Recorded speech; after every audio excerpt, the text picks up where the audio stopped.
Bonjour, c'est Cryptolyse. On va parler aujourd'hui du CHZ, donc la crypto-monnaie de la blockchain Chiliz. Alors, Chiliz, c'est une blockchain qui est spécialisée notamment dans l'entertainment et le sport, plus précisément dans la tokenisation de tout ce qui a attrait au sport et à l'entertainment. Notamment, ils sont connus principalement pour faire des fan tokens pour les principaux clubs qui sont effectués avec un certain nombre d'avantages qui sont justement disponibles pour les possesseurs de ce token. Les tokens en eux-mêmes sont généralement échangés directement via Chiliz Exchange contre justement du CHZ, donc la monnaie justement de la blockchain. Autre chose, on note que, en l'occurrence, ils ont lancé Socios.com, donc une nouvelle chaîne qui se lance, et regardez un petit peu comment ça s'est densifié l'écosystème de Chiliz. On voit vraiment une progression énorme à l'heure actuelle de cet actif, et c'est vrai que, en l'occurrence, la tokenisation de l'entertainment, c'est quelque chose qui, en tout cas, a du potentiel et va avoir du potentiel plus on va avancer, parce qu'à travers ce token, on peut avoir un certain nombre de droits, on peut avoir justement, c'est la notion de fanbase, donc il y a tout un intérêt à posséder ces tokens, et c'est vrai que Chiliz s'engouffre totalement dedans, et devient du coup un des leaders de cette schématique-là, et propose une offre que personne d'autre à l'heure actuelle est capable de proposer. L'autre élément qui est important à noter, c'est qu'ils sont en train de préparer la sortie d'une nouvelle blockchain qui serait Chiliz 2.0 avec plein de choses qui vont arriver par rapport à ça. Et en l'occurrence, ce serait justement une preuve que la blockchain, en tout cas Chiliz, continue à évoluer et donnera justement certainement beaucoup plus dans l'année qui vient, en 2022 et 2023, avec une démocratisation des crypto-monnaies. Et justement, Chiliz permet la démocratisation des crypto-monnaies en apportant justement aux fans qui n'ont pas forcément l'habitude d'avoir des cryptos, justement des tokens avec des avantages réels, concrets pour supporter justement aux supporters des clubs. Et donc, quelqu'un qui n'a pas l'habitude des cryptos pourrait passer justement par Chiliz pour avoir accès à ça. Et donc, du coup, on a vraiment une démocratisation, en tout cas, des crypto-monnaies et de l'univers de la blockchain. Rejoins-nous sur Discord, tu y retrouveras notamment ma stratégie d'investissement qui est disponible gratuitement. Je montre comment je construis mon bag, le fonctionnement de mes optimisations, quand acheter, quand vendre, tout pour éviter justement les principaux pièges. Si tu aimes mon contenu, like, partage et abonne-toi, ça m'aide énormément. Alors, on va passer à la partie technique pour voir un petit peu où on en est, comprendre un peu la schématique que l'on a sur cet actif, une schématique qui est intéressante d'ailleurs parce qu'on a eu une énorme période ici d'accumulation qui a été assez longue d'ailleurs à la mise en place, étant donné que c'est un projet quand même qui est un petit peu ancien, mais qui performe énormément actuellement, et on voit qu'il a beaucoup profité de ce début 2021 avec justement ce mois de mars exceptionnel. Et on voit que par contre il est redescendu assez vite pour consolider son cours, il a fait un retracement assez vite pour consolider son cours. Courant avril, il a eu un deuxième pic qui s'est effectué, et ensuite il a continué à retracer doucement, une accélération du retracement avec notamment mai 2021, une schématique d'ailleurs en mai qu'on retrouve sur beaucoup de crypto-monnaies, tout simplement une période de crise qui s'est effectuée très forte, et donc du coup une chute brutale sur beaucoup d'actifs. Chiliz, la chute a été quand même moins forte, et on voit que derrière, on est reparti dans une phase d'accumulation longue, qui a commencé le 21 mai, donc on ne s'est pas enfoncé, mais on n'a pas non plus excessivement performé par rapport à la fin de l'année 2021, et on va voir parce que la fin de l'année 2021, on a eu cette petite poussée, avec ici une prise de liquidité d'inducement qui a été effectuée, une mise en place d'une distribution, et on est redescendu. Donc du coup, on a un actif qui est en cours de consolidation et qui va de pair avec justement la démocratisation des blockchains et en tout cas le projet final que Chiliz a et peut avoir par la suite. Alors, pour aller un petit peu plus loin, qu'est-ce qu'on a ? On a justement une schématique de Wyckoff qui est en train de se mettre en place, donc une schématique que j'ai symbolisée en orange, qui est une distribution avec un BC, un AR, un SC, donc on est allé tester le BC, donc le Buying Climax. Ici on a la fin justement de l'intention haussière, et suite à cette fin d'intention haussière, on a un retracement qui forme l'AR. L'AR, une fois qu'on a fait justement une consolidation ici, avec une accumulation au niveau de l'AR, une petite accumulation, on est reparti tester le buying climax, donc voir en fait le niveau. On voit qu'on n'est pas assez, en tout cas il n'y a pas eu assez de pression, on n'est même pas allé vérifier le niveau en entier, on s'est approché uniquement de ce niveau là, et ensuite on a entamé tout simplement le saut, donc le saut qui est justement la partie basse, qui va chercher la liquidité de l'air.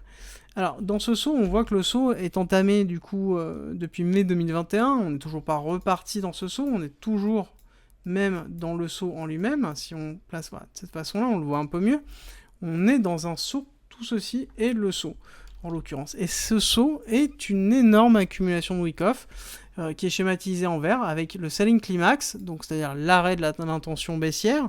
On a eu aussi derrière tout de suite, hop, une remontée avec les prises de liquidité par un AR. Donc ici on a le psy qui s'est mis en place, SC, AR. Et donc là on a quand même une belle schématique d'accumulation qui s'est mise en place avec une prise de liquidité du psy ici. Et ensuite on est allé retester ce niveau de ce selling climax. Le retest a entraîné tout de suite une poussée, donc un deuxième AR beaucoup plus en tout cas fort, qui a permis justement d'aller justement combler des niveaux d'order block qui se trouvaient ici. Et ensuite on a travaillé le prix en allant chercher une liquidité forte en haut et en faisant une grosse distribution, une grosse mise en place de distribution ici pour pouvoir ensuite entamer une grosse descente. Une descente d'ailleurs qui nous valide ici une première prise de liquidité du selling climax. D'accord ? Donc ça, au niveau de l'accumulation, ça sous-entend que c'est le STB. Là, on a eu une réaction haussière suite à cette prise de liquidité, ce qui est normal. Et là, nous sommes actuellement dans le spring. Et on est dans la spot zone que je vous avais donnée la dernière fois. On a fait une première incursion par rapport à ce que je vous avais expliqué. Et là, on est en train de faire la deuxième. Et globalement, on va aller chercher un petit peu plus bas. Pourquoi ? Parce que, en l'occurrence, on a cet order block qui se trouve ici. Donc là, on a frôlé l'order block, mais on n'est pas rentré dans l'order block. Et en l'occurrence, cet order block là est très fort. On a beaucoup de liquidités qui sont en place. On a un deuxième order block qu'on pourrait surveiller si jamais on a tout simplement un BTC qui entraîne fortement l'ensemble des altcoins. On a un autre order block qui se trouve au niveau de 0,066 qui est quand même un order block très bas. Et c'est pour ça que ma spot zone descend jusque ce niveau-là, voire même descend un petit peu plus parce qu'il descend à 0,032, donc qui est la fin de cet order block, qui noterait justement une reprise forte effective. Donc là, on a cette schématique qui se met en place, une schématique qui est en l'occurrence importante, et suite à ce spring, on aurait la possibilité, en tout cas le cours nous montre qu'on aurait la possibilité de pouvoir repartir, parce qu'il est évident que quand on a une schématique ici de distribution de Wyckoff, on attend quelque chose de très important, on attend une prise de liquidité du BC à travers un nouvel ATH, dans notre cas, et qui serait un UT. D'accord ? Suite à cet UT là, on aurait ici une correction et possiblement un UTAD, donc un nouvel ATH encore une fois, avant de partir dans une correction voilà, un peu plus forte et aller chercher plus de liquidité. Donc ça c'est un niveau que je garde, qui peut être allé chercher maintenant ou plus tard, pourquoi pas, mais c'est un niveau qu'on garde dans le dernier order block, et tout simplement la spot zone, on est dans la spot zone, on a commencé justement de rentrer dans cette spot zone, et je pense qu'on va continuer à descendre, à travailler en tout cas cette zone là, quitte à remonter un tout petit peu pour après re-rentrer dedans doucement et pouvoir justement travailler. À savoir qu'on est passé dans tous les cas en dessous des 786, donc on a une possibilité assez forte d'une schématique de vague 1, vague 2, je suis allé très loin quand même, vague 1, vague 2 d'Elliott, avec possiblement vague 3, vague 4, vague 5. Une schématique d'ailleurs, pour rappel, qu'on retrouve sur beaucoup d'actifs crypto, où là actuellement on est en train de retracer dans des zones de vague 2 avec une vague 1 très forte, donc on attend quand même cette vague 3 très forte qui pourrait arriver. Alors est-ce qu'elle arrivera tout de suite ou un petit peu plus tard, ça c'est à déterminer, mais en l'occurrence cette vague 3 nous mènerait où ? Là j'ai tracé une prolongation de Fibonacci qui va du BC, donc du top de la vague 1, jusqu'à potentiellement une vague 2 qui va jusqu'à la fin du premier order block, donc la moitié de ma spot zone, pour être tout simplement un petit peu bullish sur l'état du cours, et ça nous mène quand même un Chiliz qui serait à 1,61. 1,61 en 1,618, donc il y a un premier arrêt d'une vague 3, mais une vague 3 pourrait très bien aller chercher le 2,54, ou potentiellement pour de l'extrême bullish, le 3,47 en fonction tout simplement de l'actualité, de la blockchain, de la fondamentale et de l'injection des liquidités qu'il y aura dessus. À savoir que notamment la notion de leur blockchain 2.0 utilisera le CHZ, donc il n'y aura pas de nouveau token qui sera généré, ou si c'est un nouveau token, il sera adossé au CHZ, en tout cas c'est ce que j'escompte moi de mon côté, et dans tous les cas on aura une valorisation du token en lui-même. Si, alors on va se mettre un peu en perspective, mais si on récupère du coup, comme on a noté, ici au milieu du spot zone, sur un joli spring, une entrée propre, bah voilà, on va faire 1400% sur un objectif à 1,618. Alors, il est évident que là, en l'occurrence, on considère que on valide la notion d'Elliott avec une vague 2, vague 3. Une vague 3 qui nous pousserait du coup à 1,618 dans cette schématique-là, et ce qui correspondrait justement potentiellement à un UT, UTAD, retravail de la zone avec tout simplement la vague 4 d'Elliott. Donc on clôture cette distribution et ensuite on va faire la vague 5. Ou tout simplement, ici l'UT, donc vague 3, donc un UT qui peut être assez fort. Hein. UT, vague 3, on va sur le 1,618. Vague 4, retracement de l'UT. UTAD pour faire la vague 5. Et ensuite le retracement A, B, C. On valide justement la distribution.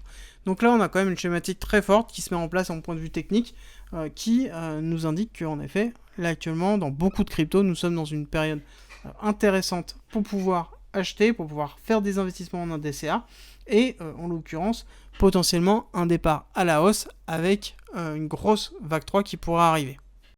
Merci d'être resté avec moi jusqu'au bout. Abonne-toi, partage si t'as aimé et rejoins-nous sur Discord. C'est avec plaisir qu'on t'accueillera. Et à très vite.